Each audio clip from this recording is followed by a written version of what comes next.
Je m'appelle Étienne de Crécy, je suis musicien, producteur de ma propre musique et DJ. Dans les années 2000, je vis le déclin de la French Touch.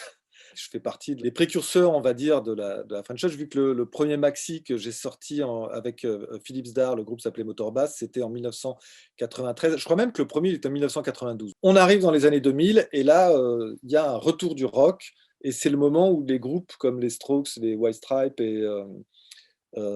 et compagnie sont arrivés et il y a eu une énergie rock qui est arrivée dans les années 2000 qui nous a ringardisés. Et sauf que comme la musique électronique, c'est une musique qui mute sans arrêt et qui récupère tout ce qui passe, la musique électronique a récupéré cette énergie rock. C'était l'électroclash, c'était, bon, à Paris, c'était le Pulp, la boîte emblématique de ce mouvement, c'était Miss Keating, The Hacker, c'était Vitalik. Et c'est-à-dire que c'est tout un groupe, tout un mouvement qui a récupéré l'énergie rock et qui a aussi, comme la techno minimale de Berlin, qui a aussi retourné un peu un retour aux sources de ce qu'était la techno des années 90 et qui nous a montré du doigt, à nous, les blaireaux qui étions dans les clubs VIP, de se dire, attendez, la musique électronique, c'était ça qui était intéressant au départ, c'était ce côté-là.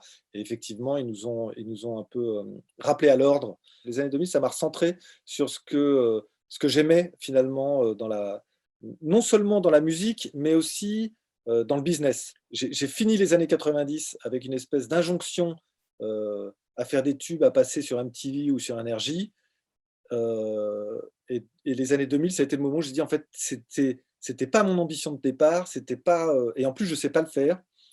Et tout d'un coup, j'ai eu un renouveau artistique qui a été très bénéfique. Mais par contre, j'ai redémarré, hein. J'ai fait la tournée Super Discount 2. On a commencé à tourner. Alors, c'était très électro par rapport au début de ma carrière. Et donc, j'étais dans la position de convaincre à nouveau les gens. Et donc, j'ai fait une tournée. On a démarré avec Julien Delfaux et Alex Goffer. On avait beaucoup de matériel et on a débarré, on jouait dans des bars, quoi. On s'est retrouvés vraiment dans des endroits, des tout petits clubs.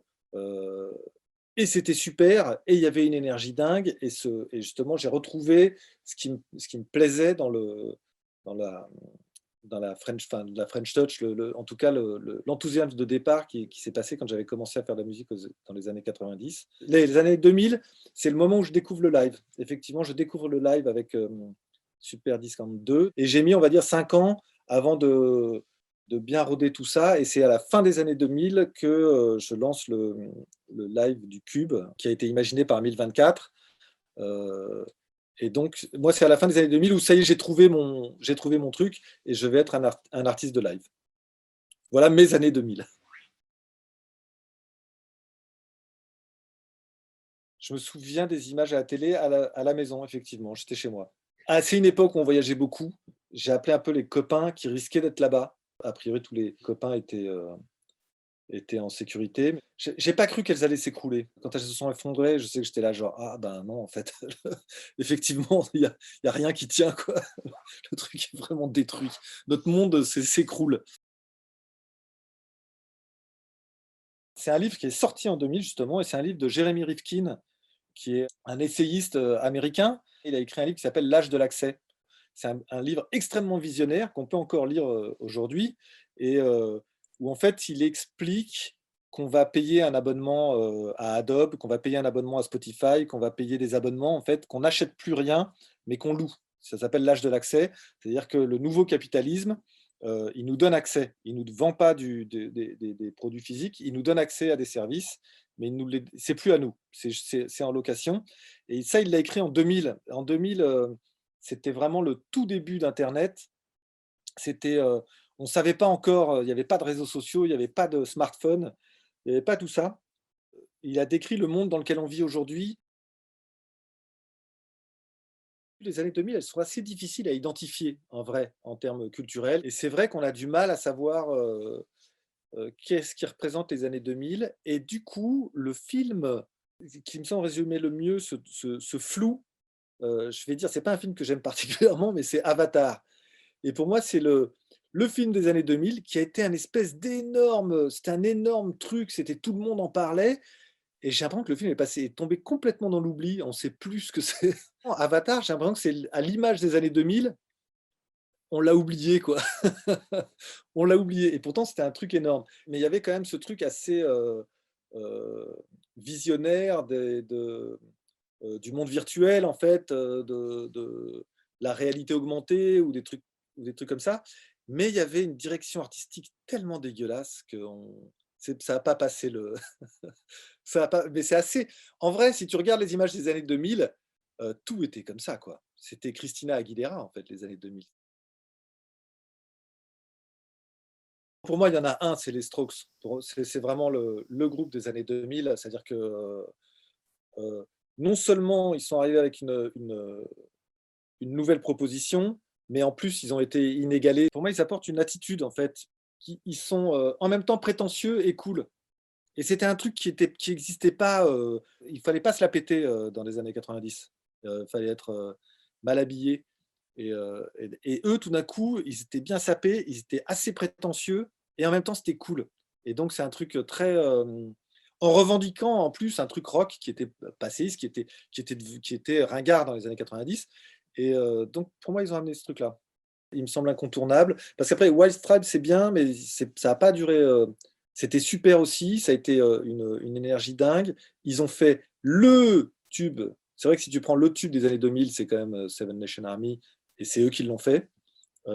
Et ça par contre, c'est effectivement le truc où moi, quand j'étais petit, tous les gens qui prenaient une guitare, ils jouaient Smoke on the Water de Deep Purple et là, tous les gens qui prennent une guitare aujourd'hui, ils jouent, le morceau des White Stripes, et donc ça, c'est quand même extraordinaire, mais c'est pas eux le groupe des années 2000. Parce qu'il y a pas eu ils ont pas tenu assez longtemps, on va dire. Pour moi, les Strokes, ouais, c'est eux.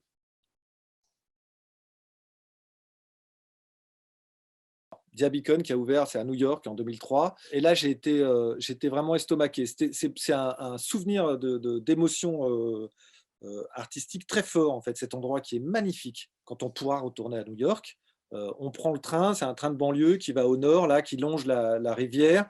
On se rend compte que très rapidement, quand on sort de New York, c'est la campagne, c'est très typique et on arrive après 3/4 d'heure, du RER new-yorkais, on arrive dans cet endroit-là qui est la campagne et il y a un centre qui est une ancienne, je sais pas une ancienne usine, mais c'est des espaces qui sont immenses. La collection, elle est extraordinaire. Ce que j'ai vu, moi j'avais découvert un gars qui s'appelle Fred Sandbach là-bas. C'est un artiste minimaliste qui fait des œuvres juste avec des fils, qui délimite des espaces avec des fils. D'une finesse et c'est magnifique. C'est pas les artistes des années 2000, mais par contre, ça a ouvert en 2000, donc on a le droit de le dire.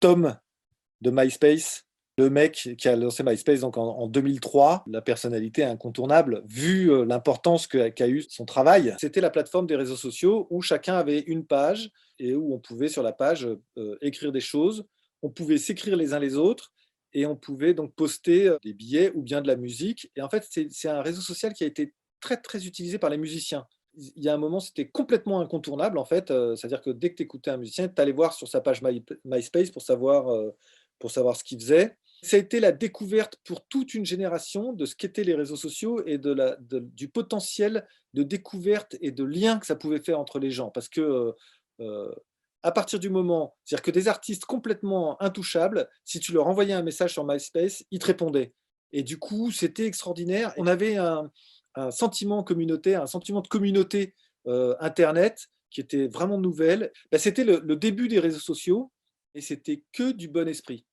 Il n'y avait pas de clash sur MySpace. J'ai vraiment le souvenir de cette tournée, Super Discount 2 que j'ai fait. Alors là, ça a été 2 ans hyper intenses parce que ça jouait tout le temps. Je me suis retrouvé sur des grosses scènes de Rock Werther, de Dour. Heu, on s'y attendait pas, on n'était pas prêts. C'était pas parce que c'était pas dans le mouvement d'avant des années 90 et donc avec Alex Goffer, Julien Delfaux, cette tournée, c'est vraiment le le souvenir, on va dire professionnellement. C'est le moment où je me suis mis dans le live et qui, maintenant est une grosse partie de mon travail. J'avais joué avec Tiga, le DJ, canadien et le set qu'il avait fait, il a été très important, pour la suite de ma carrière musicale.